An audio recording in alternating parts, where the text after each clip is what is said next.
I'm Aki Roberge, an astronomer at NASA's Goddard Space Flight Center. I've been studying a young nearby planetary system around the bright star Beta Pictoris. Located 63 light-years away and only about 20 million years old, the star is surrounded by a vast disk of gas, dust, and comet-like bodies that we view edgewise. We know of one planet in there too. It's a giant planet tracking along an orbit nearly as large as Saturn's. I'm part of a team studying Beta Pic's disk using the ALMA Observatory in Chile. We've found something odd. A belt of carbon monoxide gas centered about 3 times farther from the star than Neptune's distance from the Sun. The total amount of gas is about 1/6 the mass of all the water in Earth's oceans.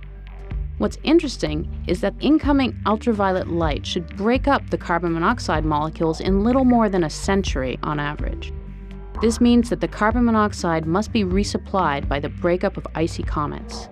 To produce the amount of gas we detect, we're looking at the equivalent of the total destruction of a large comet every 5 minutes. From our data, we can tell that much of the carbon monoxide is in 1 or 2 massive clumps, which was very surprising. Because we're viewing the disk edge-on, we can't be sure if it's 1 or 2. Regardless, the comet supplying the gas must also be concentrated into clumps. How could this happen? If there is 1 clump, we think we're seeing the aftermath of a collision between 2 icy planets about the mass of Mars.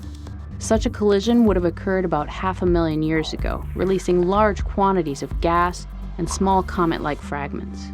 The second, and we think more likely scenario, is that the carbon monoxide exists in 2 clumps and is continually replenished by collisions in huge comet swarms.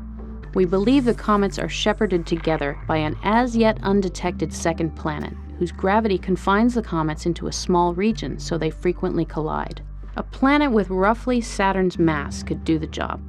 Other observations hint that the brightest clump is moving in a way that makes the 2-clump scenario more likely.